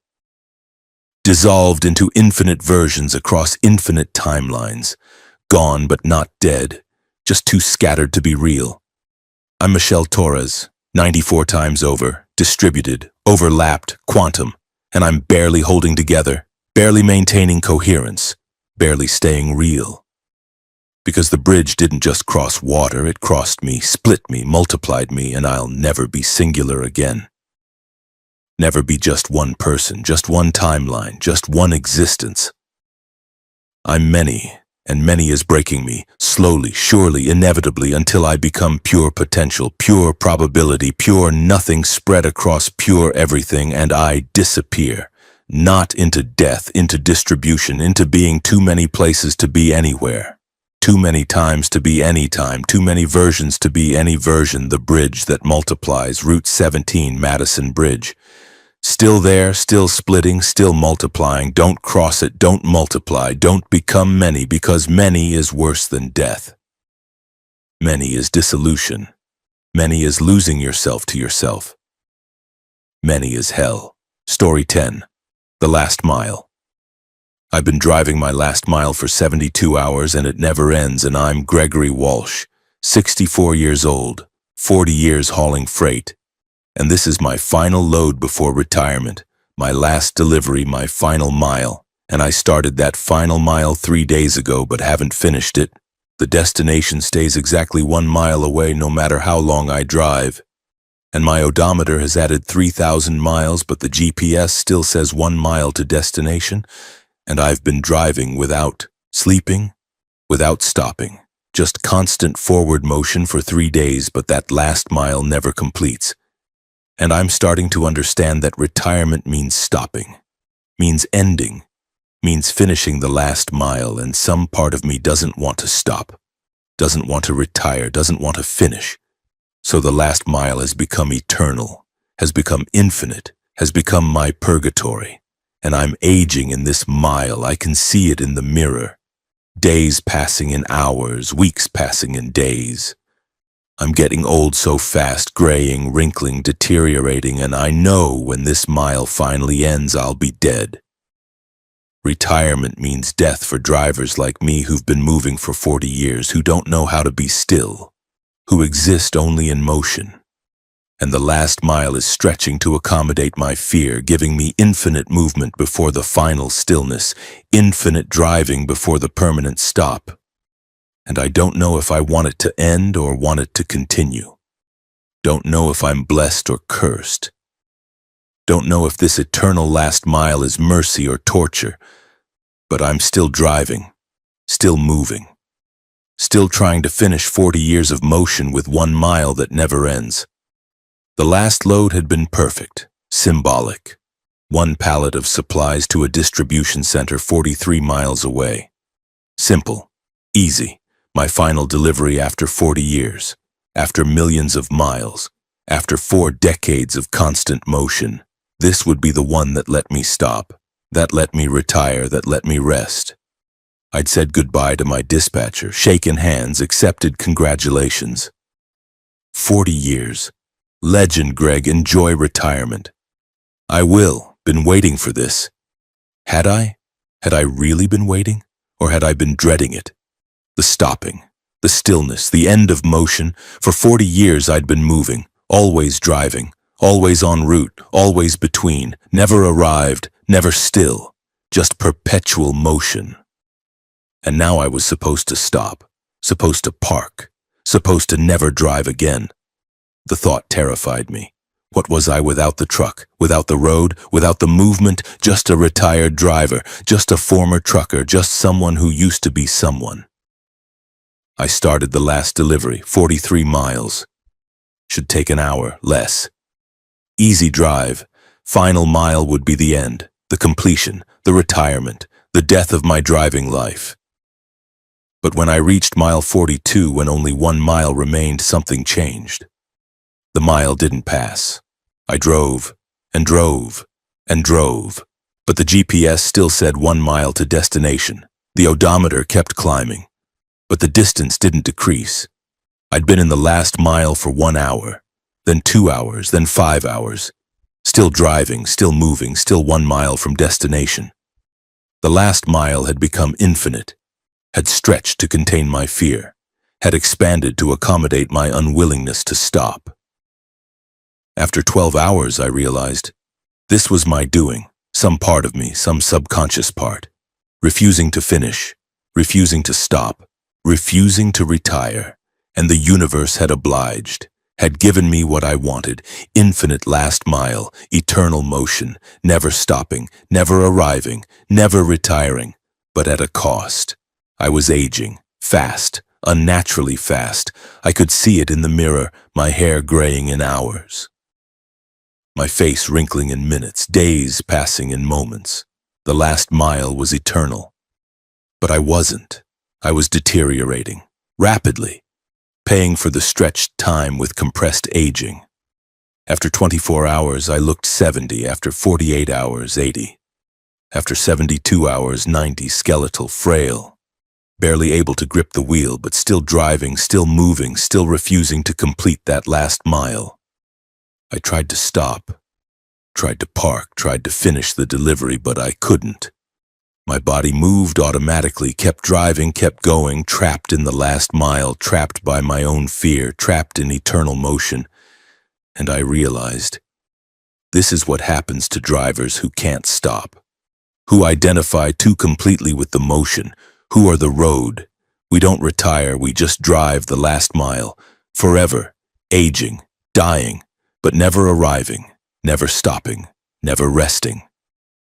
I see others now, other trucks in the last mile, other drivers who couldn't finish, who couldn't retire, who are trapped like me, driving the same infinite mile, growing older, growing weaker, but never completing, never stopping, never dying, because death requires stopping, requires ending, requires the final arrival. We're the eternal drivers, the ones who couldn't finish, the last mile prisoners, and we'll drive forever. Or until we learn, until we accept, until we let ourselves stop. I'm trying, I'm gripping the wheel loosely, I'm accepting the arrival, I'm welcoming the stop. And slowly, slowly, the mile is shortening, the destination is approaching, the last delivery is completing. But part of me resists. Part of me wants to drive forever, part of me is terrified of stillness. And that part keeps the mile eternal, keeps the motion infinite, keeps me trapped. I'm Gregory Walsh. I'm 107 years old.